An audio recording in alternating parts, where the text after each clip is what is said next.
నాకు అనంతపురం కొత్త కాదు, రాయదుర్గం అంతకంటే కొత్త కాదు. ఎన్నికల్లో మీ అందరిలో ఒక చైతన్యం తేవాలని 5 సంవత్సరాలు ఒక సైకో పరిపాలనలో ఏమి నష్టపోయామో చెప్పడానికి ఇక్కడికి వచ్చాను. ప్రజా చైతన్యం కోసం ఇక్కడికి వచ్చాను. నేను ఎక్కడికి పోయినా నా జీవితంలో ఎప్పుడూ చూడని స్పందన చూస్తున్నాను. ఇది రాష్ట్రానికి శుభ సూచకం. వైసీపీ వల్ల 5 ఏళ్లలో నష్టపోయిన ప్రజానీకంలో ఒక పక్క ఆవేదన కనపడుస్తా ఉంది, ఇంకో పక్క ఆగ్రహం కనపడుస్తా ఉంది. ఈ ఆగ్రహానికి వైసీపీ బుగ్గైపోవడం ఖాయం, మసైపోవడం ఖాయం అని మరొకసారి విజ్ఞప్తి చేస్తున్నా. అందుకే మీకు ధైర్యం చెప్పడానికి వచ్చాను. నేను అడుగుతున్నా, ఈరోజు మన పొలాలకు నీళ్లు వచ్చాయా తమ్ముళ్ళు అని అడుగుతున్నా. మన బిడ్డలకు ఉద్యోగాలు వచ్చాయా, చదువు వచ్చిందా అని అడుగుతున్నా. భవిష్యత్తు కనపడుస్తుందా అని అడుగుతున్నా మిమ్మల్ని అందరినీ. గ్రామీణ ప్రాంతాల్లో రోడ్లు బాగున్నాయా అని మిమ్మల్ని అడుగుతున్నా. అందుకే నేను వచ్చాను.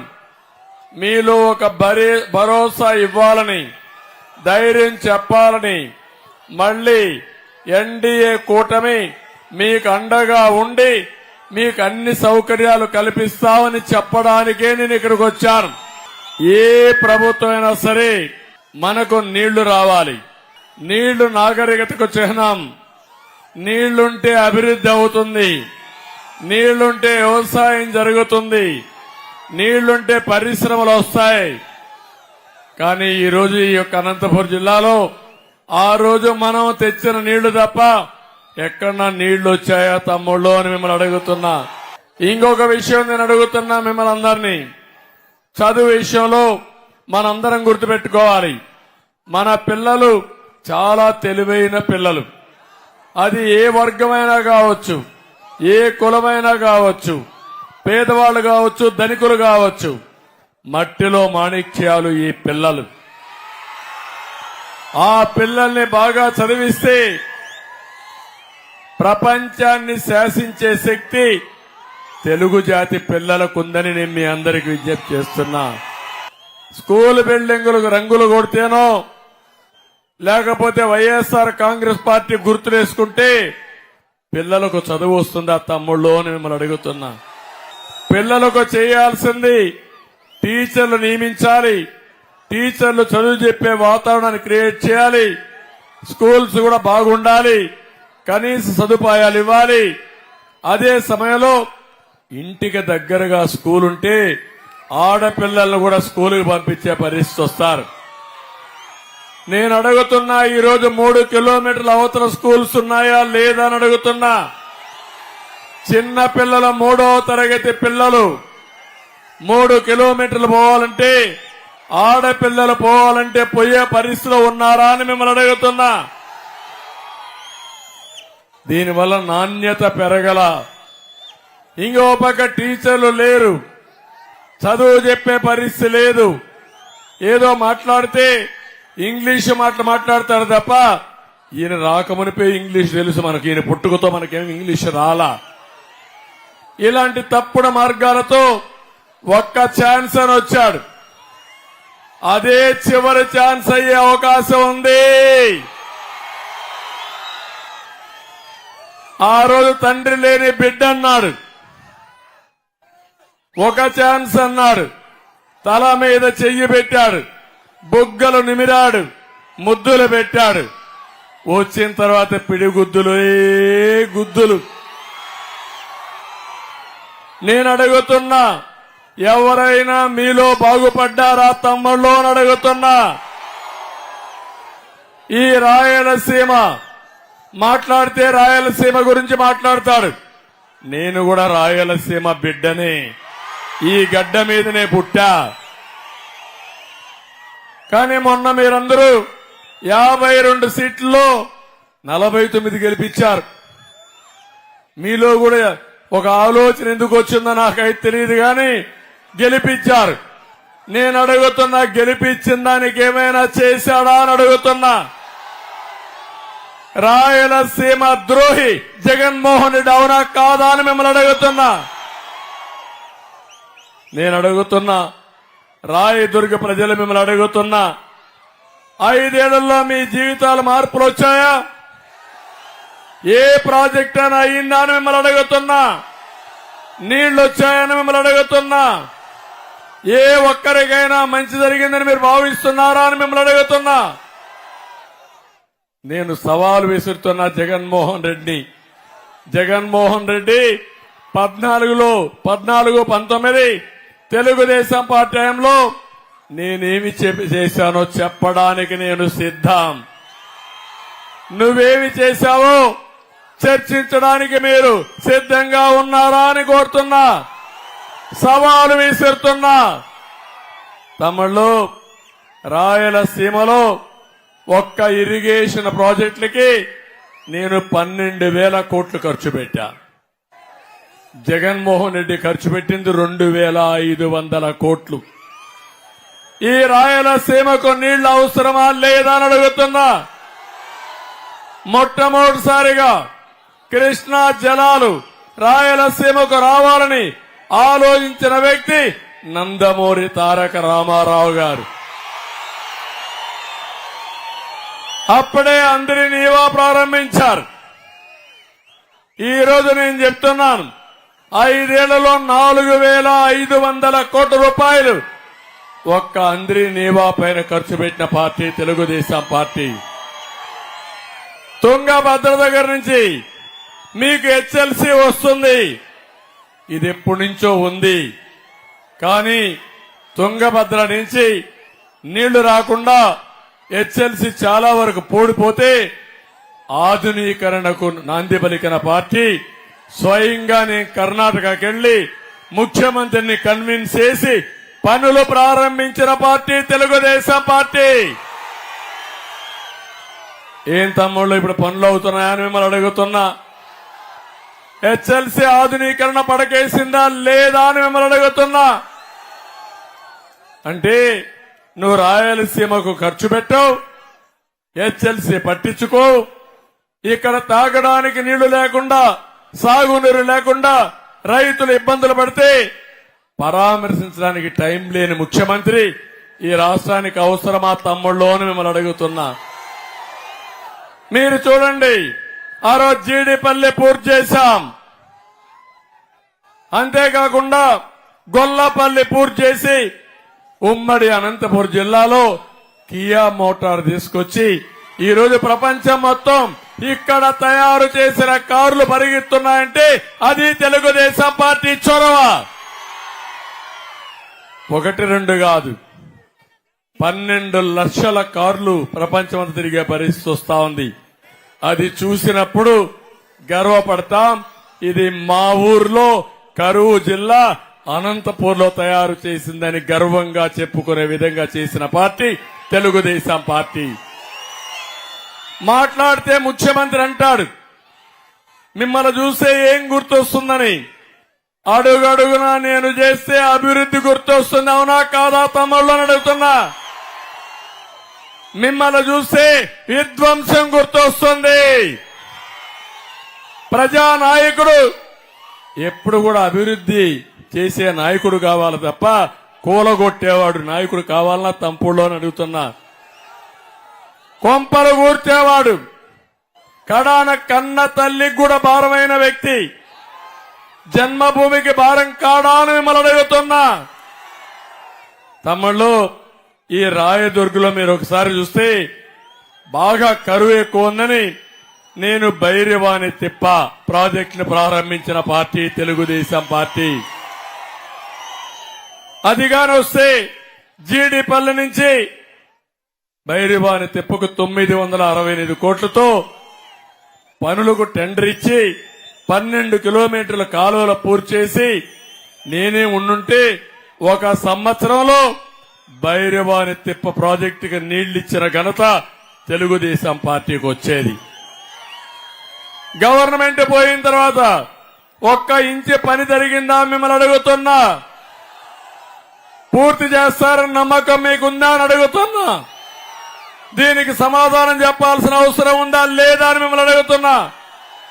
చేతగాని దద్దమ్మ ప్రభుత్వం ఇష్టానుసారంగా చేశారు. నేను అడుగుతున్నా, వైఎస్ఆర్ దొంగలు వస్తారు రేపు మీకోసం ఓటు కోసం, నిలదీయండి, చొక్కా పట్టుకోండి. ఎందుకు ప్రారంభించలేదు, ఎందుకు పని చేయలేదు, నిలదీయాల్సిన బాధ్యత మీ అందరి పైన ఉందని చెప్పి కూడా నేను మీకు తెలియజేస్తున్నా. ఆ రోజు మీరు ఇంకో పక్క ఏదైతే ఉంతకల్లు ప్రాజెక్టు 4.5 కోట్లు నేను ఖర్చు పెట్టి ఆ ప్రాజెక్ట్ ని కూడా 1180 కోట్లతో పూర్తి చేయాలని ప్రాజెక్ట్ రిపోర్ట్ తయారు చేసి అడ్మినిస్ట్రేటివ్ శాంక్షన్ చేసి పనులు ప్రారంభించాం. దాన్ని కూడా పక్కన పెట్టే పరిస్థితికి వచ్చారు. నేను అందుకే మిమ్మల్ని అందరినీ ఒకటే కోరుతున్నాను. ఈ రోజు ఈ యొక్క రాయదుర్గ్లో జరిగే ఈ మీటింగ్ ద్వారా ఈ నియోజకవర్గ ప్రజానీకానికి ఒకటే హామీ ఇస్తున్నా.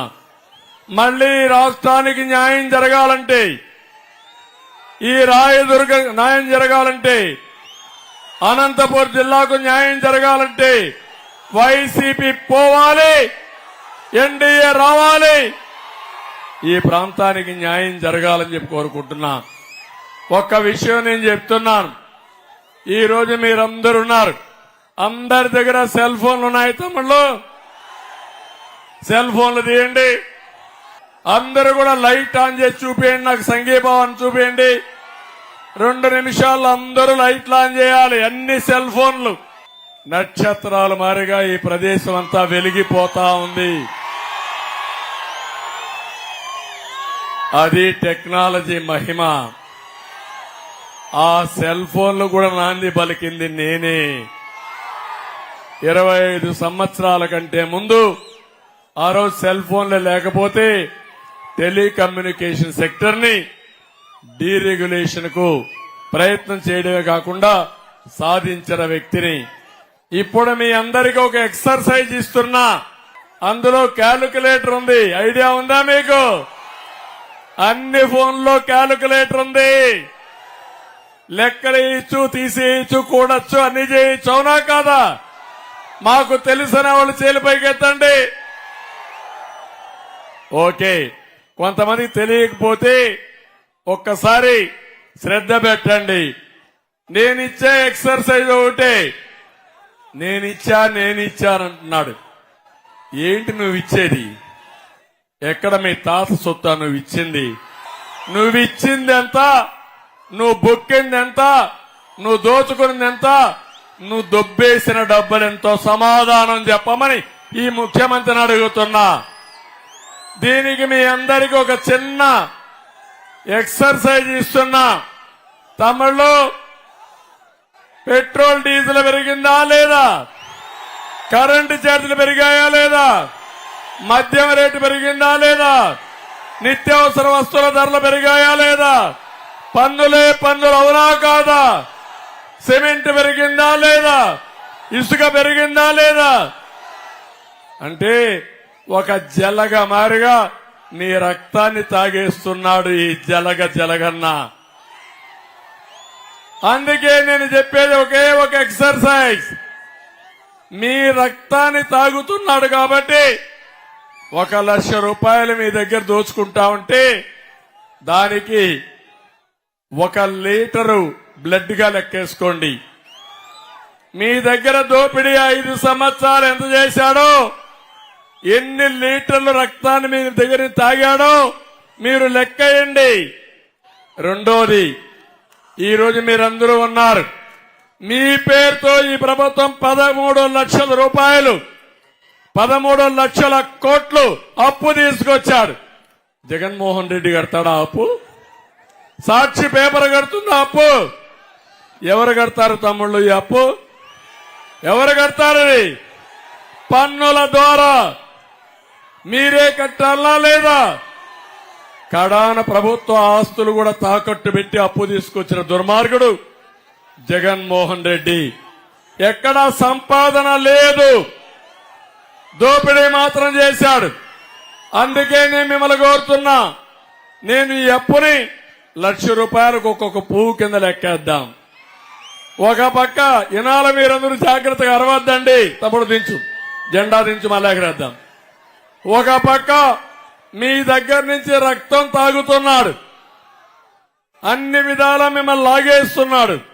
1,00,000 రూపాయలు లాగేస్తే దానికి 1 లీటర్ బ్లడ్ లాగేసినట్టు, జలగ మొత్తం తాగేసినట్టు. రెండోది పూల కింద చెప్పాను నేను. పూలంటే 1,00,000 రూపాయలు మీ మీద అప్పు చేసుంటే ఒక పువ్వు అంటే 13 లక్షల అప్పు చేశాడు మీ మీద. 13 లక్షల 1,20,00,000 కుటుంబాలున్నాయి. మీ దగ్గర నుంచి దోచుకున్న డబ్బులు 13 లక్షల కోట్ల రూపాయలు అప్పులు చేసి అప్పులు కూడా దుర్వినియోగం చేశాడు. అంటే ఒక్కొక్కరికి 10 పువ్వులు మీ దగ్గర నుంచి అప్పు చేశాడు దుర్మార్గుడు. ఇప్పుడు అంటున్నాడు ఒక మాట, నేను అమ్మ ఒడి ఇచ్చా. నేను అడుగుతున్న అమ్మ ఒడి ఎంత, నాన్న బుడ్డి ఎంత అని అడుగుతున్నా. ఇంకో పక్క రైతు భరోసా ఇచ్చానన్నాడు. ఎంత ఇచ్చావు రైతు భరోసా? 7,500. కేంద్రం 6,000 ఇస్తా ఉంది. నువ్వు ఇచ్చింది 7,500. సబ్సిడీలు వచ్చాయా మీకు? మైక్రో ఇరిగేషన్ వచ్చిందా మీకు? ఇరిగేషన్ పనులైనాయా మీకు? గిట్టుబాటు ధర వచ్చిందా మీకు? కాబట్టి ఆయన ఇచ్చేటి కూడా లెక్కేద్దాం. పెన్షన్ నేనే ఇచ్చా. 200 రూపాయలు 2,000 రూపాయలు చేసిన ప్రభుత్వం తెలుగుదేశం పార్టీ. ఇంకో పక్క అన్నా క్యాంటీన్ పెట్టి పూటకు 5 రూపాయలకే భోజనం పెట్టిన పార్టీ తెలుగుదేశం పార్టీ. ఎవరైనా చనిపోతే మట్టి ఖర్చులకు 30,000 పంపించి 5 లక్షల రూపాయలు మీకు ఇచ్చిన పార్టీ తెలుగుదేశం పార్టీ. రంజాన్ తోఫా ఇచ్చిన పార్టీ తెలుగుదేశం పార్టీ. పెళ్లి కోసం దుల్హాన్ ఇచ్చిన పార్టీ తెలుగుదేశం పార్టీ. పండుగ కానుకలు ఇచ్చిన పార్టీ తెలుగుదేశం పార్టీ. అన్ని కూడా లెక్కేద్దాం. ముఖ్యమంత్రి ఎంత ఇచ్చాడో లెక్కేద్దాం. అందుకే తమ్ముళ్ళు మీరు చేయాల్సింది, మీ ఇంటికి కరెంటు బిల్లు మొదటిది. నేనున్నప్పుడు 200 రూపాయలు కరెంటు బిల్లు. ఇప్పుడు ఎంత వస్తా ఉందని అడుగుతున్నా. 500, 1,000 రూపాయలు అవునా కాదా? కనీసం ప్రతి ఒక్కరికి 500 రూపాయలు వేద్దాం. ఈ విధంగా లెక్కేస్తే నెలకు 500, 12 నెలలకు 60,000, 5 ఏళ్లకు ఎంత అవుతుంది? దగ్గర 30,000 రూపాయలు. 500 అయితే అవుతుంది. అదే గాని 1,000 రూపాయలు అయితే 60,000 అవుతుంది. అంటే దామాషా ప్రకారం ప్రతి ఒక్క ఇంట్లో ప్రతి ఒక్క వ్యక్తి నుంచి 1/2 లీటరు అంటే 50,000, 60,000 మినిమం మీ రక్తం తాగిన జలగా ఈ జలగన్న ప్రభుత్వం కాదా అని అడుగుతున్నా. తమిళలో 2వ మంది బాబులు ఉన్నారు. పాపం మీరు మంది తాగకుండా ఉండలేరు. జగన్కి అర్థమైపోయింది మీ బలహీనత. మా తమ్ముడు ఇప్పుడు కూడా తెచ్చాడు. ఎక్కడ పోయినా నాకు స్వాగతం పలికేది నాసిరకం మంది. నేను అడుగుతున్నా, 60 రూపాయలు ఒకప్పుడు క్వార్టర్ బాటలు. ఇప్పుడు ఎంత తమ్ముళ్ళు? ఎంత? 200 అవునా కాదా? రేపు మళ్లీ జలగన్న వస్తే ఎంత అవుతుంది? 500 అవుతుంది. అవుతుందా లేదా? 60, 200, 200, 500 అంటే మీరు ఆలోచించాలి. అంటే 200 రూపాయలు లెక్కేసుకుంటే 140 రూపాయలు అదనంగా వసూలు చేస్తున్నాడు. అదనంగా 140 రూపాయలంటే 30 రోజులు క్వార్టర్ వేసుకుంటే ఏం తమ్ముళ్ళు? 4,200 నెలకు. సంవత్సరానికి ఎంత? 50,000. 5 ఏళ్లకెంత? 3 లక్షలు. అవునా కాదా? 3 లక్షలంటే 3 లీటర్ల రక్తాన్ని తాగేస్తున్నాడు జలగన్న. అవునా కాదా అని అడుగుతున్నా. ఇంకో పక్క పెట్రోల్ డీజిల్ ఏం తమ్ముళ్ళు అందరం పెట్రోల్ డీజిల్ వాడుతున్నామా లేదా? అందరికీ మోటార్ బైకులు ఉన్నాయా లేదా? ఆటోలు ఉన్నాయా లేదా? 5 లీటర్లు వేసుకోండి. పక్క కర్ణాటక ఎంత తమ్ముళ్ళు? మనకంటే 15 రూపాయలు 10 రూపాయలు తక్కువ ఉన్నా కాదా? కనీసం 10 రూపాయలు వేసుకోండి. 5 లీటర్లు 10 రూపాయలు 50 రూపాయలు రోజుకి. ఆ విధంగా లెక్కేసుకుంటే నెలకు 18,000, సంవత్సరానికి 1,00,000 పైన. అంటే 1 లీటర్ల రక్తాన్ని, మీ రక్తాన్ని జలగన్న తాగేస్తున్నాడు. ఇంకో పక్క నిత్యావసర వస్తువులు అన్ని పెరిగాయా లేదా? పెరిగాయా లేదా? ఆ పెరిగిందంతా లెక్కేసుకుని ఎన్ని లీటర్లు వస్తుందో అది కూడా లెక్కేసుకోండి క్యాలిక్యులేటర్లో. పన్నులు పెంచాడా లేదా? ఆస్తి పన్ను పెంచాడా లేదా? రిజిస్ట్రేషన్ ఛార్జీలు పెంచాడా లేదా? వృత్తి పన్ను పెంచాడా లేదా? చెత్త మీద కూడా పన్నేసిన చెత్త ముఖ్యమంత్రి, అది కూడా లెక్కేయండి. తమ్ముళ్ళు, ఇసుక పెరిగిందా లేదా? సిమెంట్ పెరిగిందా లేదా? స్టీల్ పెరిగిందా లేదా? ఇల్లు కట్టాలంటే కనీసం 1,00,000 రూపాయల పైన పెరిగిందా లేదా? అంటే 1,00,000 రూపాయలు లాగేశాడు ఈ జలగన్న. ఈ విధంగా ఎన్ని లీటర్ల రక్తాన్ని లాగాడో అంటే అన్ని లక్షల రూపాయలు 5 ఏళ్లలో మీ దగ్గర కొట్టేసిన వ్యక్తి, మీ రక్తం తాగిన వ్యక్తి ఈ జగన్మోహన్ రెడ్డి అని చెప్పి కూడా నేను మీకు తెలియజేస్తున్నా. ఇంకో పక్క నేను అది ఇస్తున్నా ఇది ఇస్తున్నానంటున్నావు. నువ్వు చేసింది అప్పెంత? ఎందుకు చేశావు? ఎవరు ఇచ్చారు నీకు అనుమతి? ప్రభుత్వ ఆస్తులు తాకట్టు పెట్టి అప్పు చేశావు.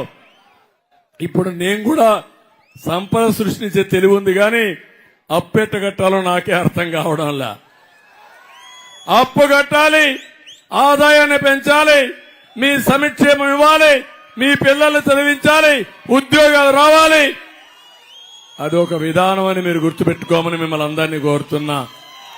ఎవరైనా సరే అప్పు చేసి జల్సాగా తిరిగి అప్పుల ఉబిలో పోతే ఆ కుటుంబం ఏమైపోతుంది తమ్ముళ్ళు? మీ ఆస్తి పోతుందా లేదా? అప్పులలో వచ్చి జప్తు చేస్తారా లేదా? ఆ పరిస్థితి రాష్ట్రానికి వచ్చింది. అంటే 10 పువ్వులు ఒక్కొక్కరి పైన, ఒక్కొక్క కుటుంబం పైన 10 లక్షలు అప్పు చేశాడు. ఇంకో పక్క పెన్షన్ నేను 2,000 ఇచ్చా. ఎన్టీ రామారావు ప్రారంభించింది పింఛను, ఈయనిచ్చింది కాదు. 35 రూపాయలతో ఎన్టీఆర్ ప్రారంభిస్తే 70 రూపాయలు చేశా. మళ్లీ 200 ఉంటే 2,000 రూపాయలు చేసిన పార్టీ తెలుగుదేశం పార్టీ. ఇప్పుడు మళ్లీ హామీ ఇచ్చా, 3,000 రూపాయల్ని 4,000 రూపాయలు చేస్తా. ఏప్రిల్ నుంచే పింఛన్ ఇస్తానని మీ అందరికీ హామీ ఇస్తున్నా. ఇంటి దగ్గరనే పింఛన్ ఇస్తాం, 1వ తారీఖునే పింఛన్ ఇస్తాం, ఇబ్బంది లేకుండా చేస్తాం. 4,000 రూపాయలు వృద్ధులకు ఇచ్చి 6,000 రూపాయలు వికలాంగులకు ఇచ్చే విధానానికి శ్రీకారం చుడతానని చెప్పి నేను మీకు తెలియజేస్తున్నా. అతను ఇచ్చింది 2,000 నుంచి ప్రారంభించి 3,000 ఇస్తే మొత్తం ఎంత ఇచ్చాడో లెక్కేయండి. అది 1,00,000 అయితే పువ్వు కింద పెట్టండి, 50,000 అయితే అర్ధ పువ్వు కింద పెట్టండి. ఇంకో పక్క ఆసరా, అది కూడా లెక్కేయండి. రైతు భరోసా, అది లెక్కేయండి. ఆటో వాళ్ళకి ఇచ్చేది అది లెక్కేయండి. కుటుంబానికి ముఖ్యమంత్రి ఏమిచ్చాడో మొత్తం లెక్కేసుకోండి. నేను అడుగుతున్నా ఈరోజు, తమ్ముళ్ళు మీరు తెలివైన ప్రజలే కదా, తెలివి ఉందా లేదా మీకు? జగన్మోహన్ రెడ్డికి ఒకరిగా తెలివి ఉందా అని అడుగుతున్నా. మనకు తెలివి ఉందా లేదా? తెలివి ఉంటే లెక్కేయండి. నేను చెప్పింది మీకు ఇచ్చిన దానికంటే, మీ మీద అప్పులు చేయని దానికంటే, మన దగ్గర దోచిన దానికంటే ఎక్కువ ఉంటే మీరు ఏమైనా చేయండి, నేను ఒప్పుకుంటానని చెప్పి నేను మీకు తెలియజేస్తున్నా. మోసం చేయడంలో జగన్మోహన్ రెడ్డి దిట్ట. అబద్దాలు చెప్పడం అతనికి పుట్టుకతో వచ్చిన విద్య. అదే చేయాలనుకుంటున్నాడు. నేను ఒకే మాట చెప్తున్నాను ఇక్కడ, మళ్లీ రాష్ట్రం బాగుపడాలంటే వైఎస్ఆర్ కాంగ్రెస్ పార్టీని ఏం చేయాలి తమ్ముళ్ళు? ఇక్కడే కాలువ శ్రీనివాసులు ఇన్ని ఇబ్బందులు పెట్టారని నేను అడుగుతున్నా. ఈ రాష్ట్రంలో ఎవరికైనా స్వేచ్ఛ ఉందా అని మిమ్మల్ని అడుగుతున్నా. ఈ రోజు కూడా పవన్ కళ్యాణ్ ని ఇష్టానుసారంగా తిట్టాడు, నా మీద నోరు బారేసుకున్నాడు. నాకొక్క నిమిషం పని, నీ మీద బూతులు తిట్టాలంటే ఒక్క సెకండ్. అంటే వీళ్ళ తండ్రి కూడా ఈయన్ని భరించలేక ముఖ్యమంత్రిగా ఉంటే, ఇతనుంటే ఆయనకు పదవి పోతుందని బెంగళూరుకి తరిమేసిన సందర్భం ఒక్కసారి మీరు గుర్తుపెట్టుకోండి. తండ్రికి భారమైన కొడుకు, తల్లికి భారమైన కొడుకు భూమికి సమాజానికి భారం అవునా కాదా తమ్ముళ్ళు? 5 ఏళ్ళు అదే జరిగింది. 5 ఏళ్ళు అదే జరిగింది. ఈ రాష్ట్రం సర్వనాశనమైంది, విధ్వంసం. ఈయన పరిపాలన విధ్వంసంతోనే ప్రారంభమైంది. ఆ విధ్వంసం చూస్తే మొట్టమొదటిసారిగా ప్రజావేదిక కూల్చివేసి అక్కడి నుంచి అమరావతి అన్ని కూడా చేసే పరిస్థితికి వచ్చాడు. మీరు ఈరోజు చూడండి, కియా మోటార్ తీసుకొస్తే అభివృద్ధి, అమరావతిని నాశనం చేస్తే విధ్వంసం అవునా కాదా? నీళ్లు తీసుకొచ్చి పొలాలకు మారిస్తే అది అభివృద్ధి, పోలవరం ప్రాజెక్ట్ ని గోదావరిలో కలిపేస్తే అది విధ్వంసం అవునా కాదా తమ్ముళ్ళు? ఆలోచించండి. ఇలాంటివన్నీ చూసినప్పుడు ఈ రాష్ట్రంలో పెట్టుబడులు రాకుండా పారగొట్టిన దుర్మార్గుడు ఈ జగన్మోహన్ రెడ్డి. పెట్టుబడి తేవాలంటే చాలా కష్టపడాలి, తరిమేయాలంటే ఎంతో పడుతుంది. ఒక్కసారి చాలు, ఒక 100 కోట్లు డబ్బులు లేకపోతే నిన్ను బెదిరిస్తానంటే పారిపోతారు. అలాంటి దుర్మార్గమైన పాలన జరిగి ఎంపీల్ని లాకప్ లో పెట్టి ఇష్టానుసారంగా కొట్టి ఆ రఘురామకృష్ణరాజునైతే కడాన వీడియోలు చూసి ఆనందపడిన దుర్మార్గుడు ఈ జగన్మోహన్ రెడ్డి అని చెప్పి నేను మీకు తెలియజేస్తున్నా. ఇప్పుడు వివేకానంద రెడ్డి విషయంలో కోర్టుకెళ్లి సిగ్గు కూడా లేకుండా మళ్ళా ఒక ఆర్డర్ తెచ్చుకున్నాడు. ఏమని ఎవరు మాట్లాడకూడదంట. అంటే దాని వాస్తవాలు బయట రాకుండా ఎప్పటికప్పుడు కప్పిపుచ్చుకోవడానికి ప్రయత్నం చేసే వ్యక్తి ఈ జగన్మోహన్ రెడ్డి అని చెప్పి నేను మీకు తెలియజేస్తున్నాను. మళ్లీ మీ అందరిని అడుగుతున్నా, మీకు భవిష్యత్తు కావాలన్నా మీ పిల్లలకు లేదా అని మిమ్మల్ని అడుగుతున్నా. ఇదే మరి అరాచక పాలనలో మీరుంటారా అని మిమ్మల్ని అడుగుతున్నా. అందుకే మేము ఈరోజు మీరు చూస్తే 3 పార్టీలు కలిసి పొత్తులో వచ్చాం. ఈ విషయం కూడా నేను చెప్పాలి. ఇక్కడ మైనారిటీ సోదరులు కూడా ఉన్నారు, అందరికీ అర్థం కావాల్సిన అవసరం ఉంది. 13 లక్షల కోట్ల రూపాయల అప్పు ఉంది. ఇంకో పక్క రాష్ట్రాన్ని అభివృద్ధి చేయాలంటే కేంద్ర సహకారం కూడా అవసరం. తెలుగుదేశం పార్టీ ఒకటే మీరు గుర్తుపెట్టుకోండి, 95 నుంచి 2004 వరకు ఎన్డీఏలో మేము భాగస్వాములుగా ఉన్నాం. ఎప్పుడైనా మైనారిటీకి అన్యాయం జరిగిందా ఆలోచించమని మీ అందరినీ కోరుతున్నా. ఆ రోజుల్లోనే 13 జిల్లాల్లో ఉర్దూను 2వ భాష చేసిన party Telugu Desam party, Haj house కట్టిన party Telugu Desam party, finance corporation పెట్టిన పార్టీ తెలుగుదేశం పార్టీ. ఇదే కాకుండా మసీదులకు ఆర్థిక సహాయం చేసిన పార్టీ తెలుగుదేశం పార్టీ. దుల్హాన్ ఇచ్చాం, రంజాన్ తోఫా ఇచ్చాం. 4% రిజర్వేషన్లుంటే సుప్రీంకోర్టులో మంచి అడ్వకేట్లు పెట్టి 14-19లో కాపాడిన పార్టీ తెలుగుదేశం పార్టీ, ప్రొటెక్ట్ చేసిన పార్టీ తెలుగుదేశం పార్టీ. నేను అడుగుతున్నా జగన్మోహన్ రెడ్డిని, మా మీద దుష్ప్రచారం చేస్తున్నాడు. నువ్వేం చేశావు? 5 ఏళ్లు బీజేపీ ఏ బిల్లు పెడితే ఆ బిల్లు చేసి సపోర్ట్ చేశావు. సిఏఏ కూడా నువ్వే సపోర్ట్ చేశావు. ఇప్పుడు మా మీద ఏదో నిందలేయాలని చూస్తున్నావు. తెలుగుదేశం పార్టీ హయాంలో ఎప్పుడు కూడా ముస్లిం సోదరులకు అన్యాయం జరగలేదు. గుర్తుపెట్టుకోమని మరొక్కసారి ముస్లిం సోదరులందరినీ కోరుతున్నా.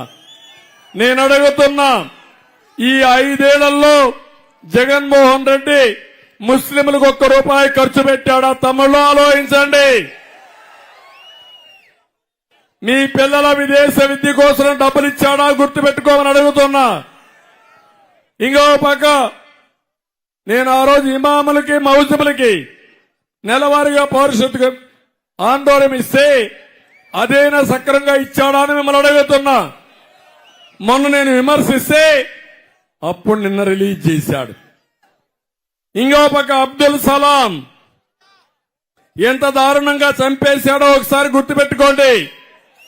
ముస్లింల పైన దాడి, ఎస్సీల పైన దాడి, బీసీల పైన దాడి, కార్యక్రమాలన్నీ రద్దు చేసి దెబ్బతీసిన వ్యక్తి ఈ జగన్మోహన్ రెడ్డి. ఈ రోజు మేము కూటమి కలిసామంటే మా కోసరం కాదు, నా కోసరం కాదు, పవన్ కళ్యాణ్ కోసరం కాదు, బీజేపీ కోసరం కాదు. ప్రజలు గెలవాలి, రాష్ట్రం నిలవాలి, ఈ పిల్లల భవిష్యత్తు బంగారు భవిష్యత్తు కావాలని మేము కలిశాము. ఆశీర్వదించమని ప్రతి ఒక్కరిని కోరుతున్నా. ముస్లిం సోదరులు కూడా అర్థం చేసుకుని తప్పుడు ప్రచారం నమ్మద్దండి. నిన్న కూడా మాట్లాడారు, రేపు వీళ్ళు గెలిస్తే మేము ఢిల్లీలో బీజేపీకే సపోర్ట్ చేస్తామని మాట్లాడారు. అంటే కేంద్రంలో ఏ ప్రభుత్వం ఉంటే ఆ ప్రభుత్వానికే సపోర్ట్ చేస్తామని. నేను ఒకటి అడుగుతున్నా, మేము నేరుగా పొత్తు పెట్టుకుని నేరుగా డైరెక్ట్ గా డబ్బులు తీసుకొచ్చి మేము అభివృద్ధి చేస్తాం, ప్రాజెక్టులు తీసుకొస్తాం. అది మాకే సాధ్యం. జగన్మోహన్ రెడ్డికి ఓటేస్తే ఢిల్లీలో కేసుల కోసం బేరాలు చేస్తాడు తప్ప ప్రజల కోసం కాదని మరొకసారి మీ అందరికీ విజ్ఞప్తి చేస్తున్నా. అబద్దాలు చెప్పడం, అసత్యాలు బొక్కడం, దోచుకోవడం అన్నీ జరుగుతున్నాయి. నేను అడుగుతున్నా, ఎప్పుడు చూడని అవినీతిని మీరు చూస్తున్నారా లేదా అని మిమ్మల్ని అడుగుతున్నా. ఇసుకలో దోపిడీ జరిగిందా లేదా? మద్యంలో జరిగిందా లేదా? సహజ వనరులు దోచేశాడా లేదా? భూముల దోపిడీ జరిగిందా లేదా? రేపో ఎల్లుండో మళ్ళా కొత్తగా ఒకటి వచ్చింది, భూరక్షణ చట్టమని కొత్త చట్టాన్ని ఒకదాన్ని తీసుకొస్తున్నాడు.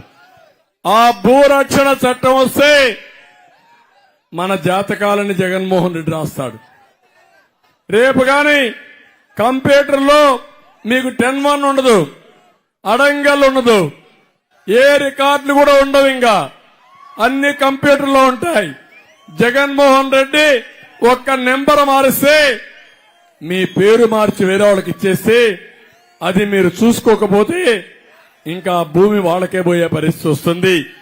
నేరస్తులు ఈ రాష్ట్రాన్ని తగలబెట్టే పరిస్థితి వస్తారు. ఇక మిగిలింది మీ ఆస్తులే, మీ ఆస్తులు కూడా కొట్టేస్తారు. కబద్దార్, జాగ్రత్తగా ఉండమని ప్రజలందరికీ విజ్ఞప్తి చేస్తున్నా. అందుకే తమ్ముళ్ళు, నేను ఈరోజు సూపర్ 6 తో మీ దగ్గరికి వచ్చాను. గవర్నమెంట్ ఆఫ్ ఇండియా మోడీ సంకల్ప పత్రం కూడా వారు కూడా ఒకటి రిలీజ్ చేస్తున్నారు. ఈ రెండు కలుపుకొని ఈరోజు మీ అందరికి ఎట్లా ఉపయోగపడాలనో ఒక విజన్ తయారు చేసుకుంటాం. సంపద సృష్టిస్తాం. జగన్మోహన్ రెడ్డి మీకు ఇచ్చేది ₹10, మీ దగ్గర దోచేది ₹100, ఆయన దుబ్బేసేది ₹1000. సహజ వనరులు అన్ని దోచేసుకుంటున్నాడు. ఈ రోజు నేను అడుగుతున్నా, ఈ యొక్క మీటింగ్ లో దేశంలో అందరికంటే సంపన్నమైన వ్యక్తి ఎవరు తమ్ముళ్ళు అని మిమ్మల్ని అడుగుతున్నా. ఎవరని నేను అడుగుతున్నా. 2004లో జగన్మోహన్ రెడ్డి ఆస్తి ఎంత? ఈ రోజు నీ ఆస్తి ఎంత? 20 ఏళ్లలో 43,000 కోట్ల రూపాయలు ఉన్నాయని సిబిఐ ఛార్జ్ షీట్ వేశారు. అదే కాకుండా ఈ 5 ఏళ్లలో కనీసం 5 లక్షల కోట్ల రూపాయలు దోచేసిన వ్యక్తి ఈ జగన్మోహన్ రెడ్డి. మీ అవకాశాల్ని మొత్తం దోచుకున్నాడు. సహజ వనరులు దోచుకున్నాడు. ఏమి మిగిలే పరిస్థితులు లేదని చెప్పి కూడా నేను మీకు తెలియజేస్తున్నా. అందుకే నేను మీ అందరి దగ్గరికి సంపద సృష్టిస్తాం, ఆదాయాన్ని పెంచుతాం, పెంచిన ఆదాయాన్ని మీకు పంచుతాం, మళ్లీ అభివృద్ధి కోసం ఖర్చు పెడతాం, నిరంతరం చేసి ఈ రాష్ట్రాన్ని అభివృద్ధి చేసే బాధ్యత మా కూటమిది. అందుకనే నేను తీసుకొచ్చిన పాలసీలు కూడా మీరు చూస్తే, ఒకటి మహాలక్ష్మి మహాశక్తి, ఏదైతే మహిళలందరికీ ఒక వినూత్నమైన కార్యక్రమం ఇస్తున్నాం. ప్రతి ఒక్క ఆడబిడ్డకి నెలకు 1,500 రూపాయలు చొప్పున, సంవత్సరానికి 18,000 ఇంటికి పంపించే బాధ్యత, అకౌంట్లో వేసే బాధ్యత, బటన్ నొక్కే బాధ్యత మాదని మీ అందరికీ హామీ ఇస్తున్నా. ఎంతమంది ఆడబిడ్డలుంటే అంతమందికి ఇస్తాం. రెండవది, ఇంట్లో ఎంతమంది పిల్లలున్నా తల్లికి వందనం 15,000. ఒకరుంటే 15,000, ఇద్దరుంటే 30,000, ముగ్గురుంటే 45,000, నలుగురుంటే 60,000, 5 మంది ఉంటే 75,000. పిల్లల్ని చదివించాలి. నాలెడ్జ్ ఎకానమీలో పిల్లల చదువుకు ప్రాధాన్యత ఉంది. అందుకే ప్రతి ఒక్కరికి 15,000 ఇచ్చే బాధ్యత మాదని మీ అందరికీ హామీ ఇస్తున్నా. మహిళలకు 4 కార్యక్రమాలు ఇస్తున్నాం. 1 ఆడబిడ్డ నిధి, 2 తల్లికి వందనం, 3 ప్రతి ఒక్క ఆడబిడ్డకి ప్రతి ఒక్క ఇంటికి 3 గ్యాస్ సిలిండర్లు సంవత్సరానికి ఇచ్చే బాధ్యత తీసుకుంటాం. నిత్యావసర వస్తువుల ధరలు పెరిగాయి. నేనే ఒకప్పుడు వంట గ్యాస్ ఇచ్చాను. ఇప్పుడంతా కూడా రేట్లు పెరిగిపోయి వంట గ్యాస్ వాడడం కూడా మానేశారు. ప్రతి ఒక్క ఇంటికి 3 వంట గ్యాస్ సిలిండర్లు ఇచ్చే బాధ్యత మాదని మీ అందరికీ హామీ ఇస్తున్నా. ఇది కాకుండా ఆర్టీసీలో ఉచిత ప్రయాణ సౌకర్యం ఏర్పాటు చేసే బాధ్యత మాది. తద్వారా ఆడపిల్లలు ధైర్యంగా బయటపోయి ఉద్యోగాలు చేయడం గాని, లేకపోతే ఏ పనున్నా చేసుకుని స్వేచ్ఛగా ఇంటికొచ్చే పరిస్థితి వస్తుంది. ఈ 4 కార్యక్రమాలు ఆడబిడ్డలకు ఇస్తాం. అదే సమయంలో మా తమ్ముళ్లకు హామీ ఇస్తున్న పిల్లలందరికీ, యువతకి, తమ్ముళ్ళు యువ గళం 20 లక్షల ఉద్యోగాలు, సంవత్సరానికి 4 లక్షల ఉద్యోగాలు. మొట్టమొదటిసారిగా నేను వస్తానే మొదటి సంతకం మెగా డిఎస్సి పైనే పెడతాను. ఎన్ని టీచర్ పోస్టుల అవకాశం ఉంటే అన్ని ఇస్తాను. నేను గాని మన నాయకుడు గాని ఎన్టీ రామారావు గారు 11 సార్లు డిఎస్సి పెట్టి టీచర్ ఉద్యోగాలు ఇచ్చిన పార్టీ తెలుగుదేశం పార్టీ. జగన్మోహన్ రెడ్డి నువ్వు ఒక్క డిఎస్సి పెట్టకుండా మా పిల్లల భవిష్యత్తుని సర్వనాశనం చేశావు. పిల్లల యొక్క ఆగ్రహానికి నువ్వు గురవకుండా తప్పకుండా జరుగుతుందని హెచ్చరిస్తున్నా. నేను అడుగుతున్న పోలీసు ఉద్యోగాలు ఇస్తా అన్నాడా లేదా? 25,000 ఇస్తా అన్నాడు. ఇచ్చాడా ఒక ఉద్యోగం? ఇప్పుడు నేను చెప్తున్నా, నేను వస్తానే పోలీసు ఉద్యోగాలు కూడా ఇప్పిస్తాను తమ్ముళ్ళు అని మీకు హామీ ఇస్తున్నా. గ్రూప్ 1 పెట్టాడా ఈ ముఖ్యమంత్రి వచ్చి? అది కూడా ఫ్రాడ్ చేశాడు. గ్రూప్ 2 ఎగ్జామ్స్ పెట్టాడా ఈ ముఖ్యమంత్రి? అది కూడా పెట్టలా. మళ్లీ నేను అవన్నీ నిర్వహిస్తా. ఇంకో పక్క పరిశ్రమలు తీసుకొస్తా. తెలుగుదేశం గారు ఉంటే కియా మోటార్స్ లాంటి పరిశ్రమలు ఎత్తుక్కుంటా మన దగ్గరకు వచ్చేటివి. దుర్మార్గుడు వచ్చిన తర్వాత ఇక్కడ ఉండాలంటే పారిపోయే పరిస్థితి వచ్చింది. మళ్లీ మన పిల్లల భవిష్యత్తుకి పరిశ్రమలు తెచ్చే బాధ్యత నేను తీసుకుంటానని మీ అందరికీ హామీ ఇస్తున్నా. ఇక్కడ మీరు కూర్చొని అమెరికాలో ఉండే కంపెనీకి పనిచేసే విధంగా వర్క్ ఫ్రం హోమ్ తీసుకొస్తా. ఇక్కడి నుంచి అక్కడికి పనిచేయొచ్చు. మీకు కావలసిన నైపుణ్యం కోసం ఇక్కడనే రాయదుర్గలోని ఒక స్కిల్ డెవలప్మెంట్ సెంటర్ పెడతా. స్కిల్ డెవలప్మెంట్ కోసం స్కిల్ గణన కూడా చేస్తా. అది కూడా చేస్తే మీ నాయకత్వం పెంచాలంటే అవకాశాలు ఎక్కడున్నాయో అవన్నీ చెప్పి దానికి అనుకూలమైన స్కిల్స్ అని డెవలప్ చేసి మీ భవిష్యత్తు బంగారు భవిష్యత్తు చేసే బాధ్యత మాదని మీ అందరికీ హామీ ఇస్తున్నా. రైతే రాజుగా అన్నదాత కింద 20,000 రూపాయలు ఇస్తాం. ఇంకో పక్క రైతుకు ఒకటి హామీ ఇస్తున్నా. గిట్టుబాటు ధర వస్తుంది, ప్రాజెక్టులు పూర్తి అవుతాయి. మళ్లీ బిందు సేద్యం తుంపర్ల సేద్యం తీసుకొచ్చే బాధ్యత మాది. 90% సబ్సిడీ ఇస్తాం. తమిళలో ఒక విషయం మీరు గుర్తుపెట్టుకోవాలి, ఏ నాయకుడైనా దూరదృష్టి ఉండాలి. అనంతపురం జిల్లాలో 10 లక్షల పంట కుంటలు దువ్వించిన పార్టీ తెలుగుదేశం పార్టీ. చెక్ డ్యాములు కట్టిన పార్టీ తెలుగుదేశం పార్టీ. ఎక్కడ నీళ్లు వర్షం వచ్చినా ఆ నీళ్లు ఇక్కడే భూగర్భ జలాలుగా మారాలి.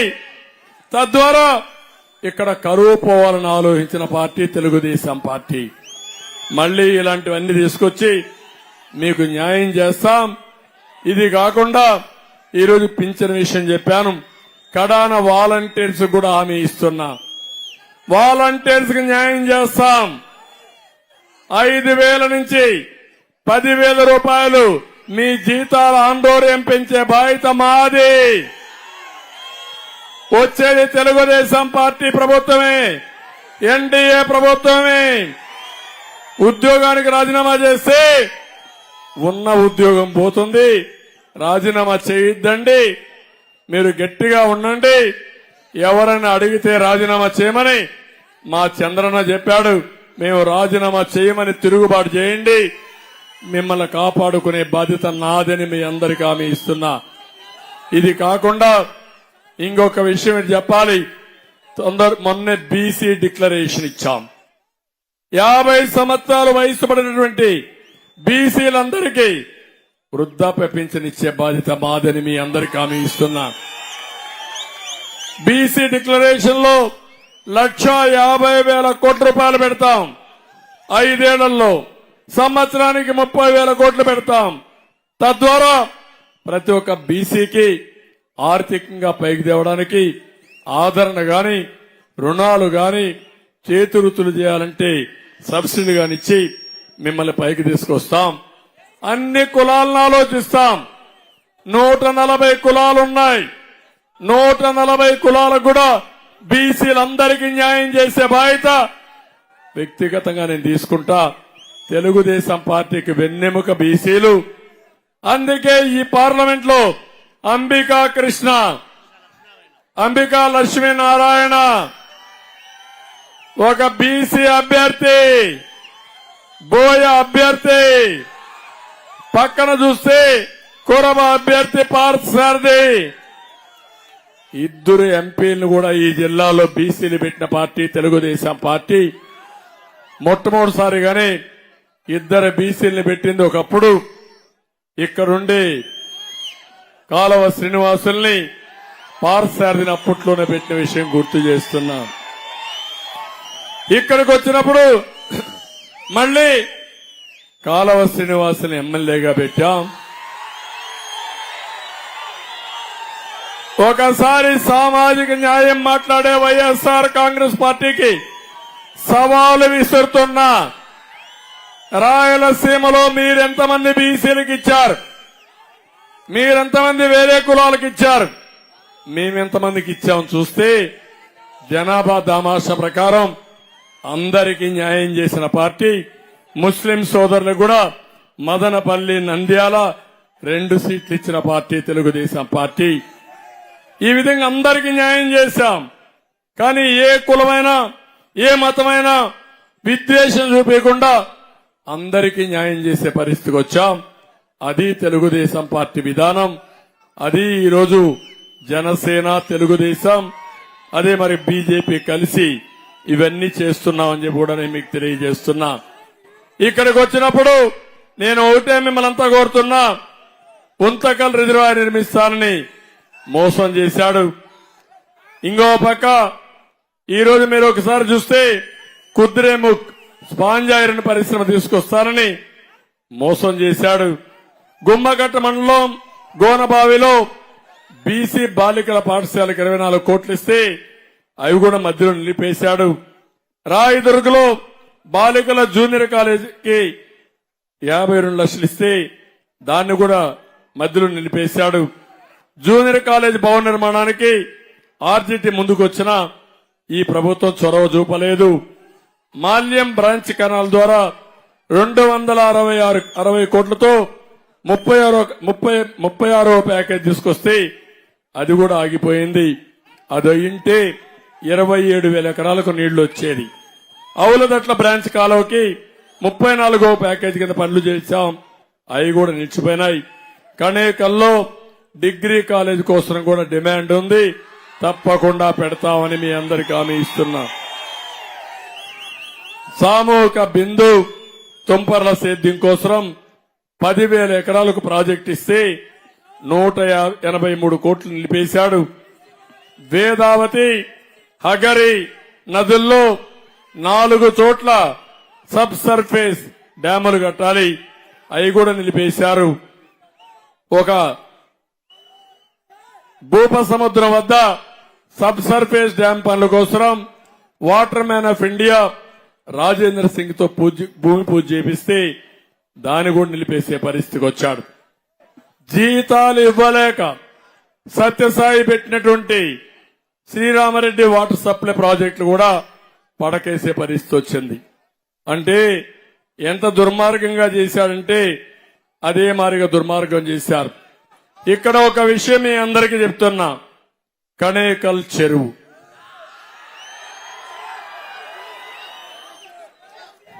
చిక్కన్నేశ్వర స్వామి ఇక్కడే గుడి, ఇదే గుడి.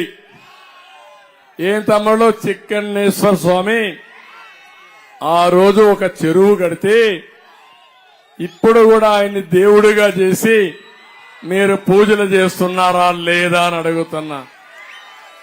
అది కణేకల్ ప్రజల యొక్క అభిమానం. మంచి చేస్తే గుండెల్లో పెట్టుకుంటారు, పూజ రూమ్ లో పెట్టుకుంటారు, పూజలు చేస్తారు, ఆశీర్వదిస్తారు, దేవుడిగా కొలుస్తారు. అది మీరంతా గుర్తుపెట్టుకొని ఆ ప్రాజెక్టు కూడా నీళ్లు రాకుండా చేసిన దుర్మార్గులు వీళ్లు. తప్పకుండా ఏదైతే హెచ్ఎల్సీ ఉందో దాన్ని పూర్తి చేసే బాధ్యత మాది. ఇక్కడ ఏదైతే కణేకల్ చెరువుకి నీళ్లు తీసుకొచ్చే బాధ్యత చిక్కన్నేశ్వర స్వామి దేవాలయం ముందర మీ అందరికీ హామీ ఇస్తున్నానని చెప్పి కూడా నేను మీకు తెలియజేస్తున్నా. ఇలాంటి కార్యక్రమాలు చేసినప్పుడు నేను కొన్ని ప్రదేశాలకు పోతే ఈస్ట్ గోదావరి వెస్ట్ గోదావరి జిల్లాకు పోతే ప్రతి ఒక్క ఊర్లో కూడా ధవళేశ్వరం ప్రాజెక్టు కట్టాడని అక్కడ కాటన్ దొర బ్రిటిష్ నుంచి వచ్చిన కాటన్ దొర విగ్రహాలు పెట్టుకుని ఇప్పుడు కూడా పూజిస్తారు.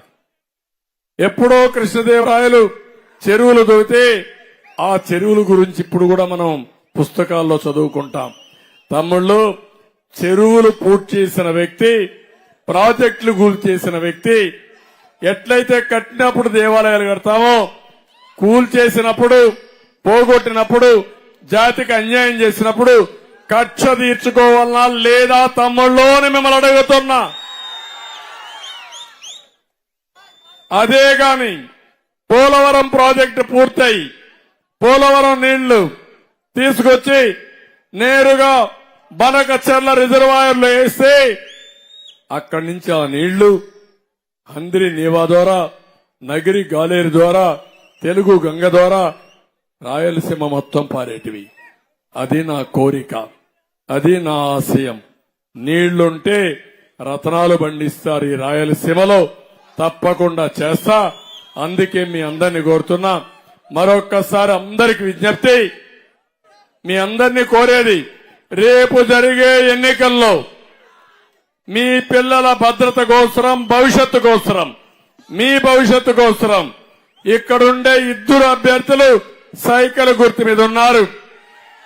ఒకటి అంబికా లక్ష్మీనారాయణ ఎంపీ అభ్యర్థి, 2 కాలువ శ్రీనివాసులు ఎమ్మెల్యే అభ్యర్థి. ఇద్దరిని కూడా అఖండ మెజార్టీతో గెలిపిస్తామని గట్టిగా చప్పట్లు కొట్టి హర్షాన్ని ఆమోదాన్ని తెలియజేయండి. వాళ్ళ గెలుపు మీ గెలుపు, వాళ్ళ గెలుపు ఈ రాష్ట్ర భవిష్యత్తుకు నాంది. అందుకే మన పిల్లల భవిష్యత్తు కోసం నేను ఎక్కడ పోయినా చూస్తున్నా చిన్న పిల్లల్ని సంకల్లో పెట్టుకొని నా మీటింగులకు తల్లిదండ్రులు వస్తున్నారంటే ఒకటే ఆశ, ఈ పిల్లల భవిష్యత్తు జాగ్రత్తగా చూసుకోమని నాకు అప్పజెప్పే పరిస్థితిలో తల్లిదండ్రులు ఉన్నారు. వాళ్ళ నమ్మకాన్ని వమ్ము చేయను, తప్పకుండా న్యాయం చేస్తామని మరొక్కసారి హామీ ఇస్తూ అందరికీ నమస్కారాలు. జై హింద్, జై తెలుగుదేశం, జై అండి.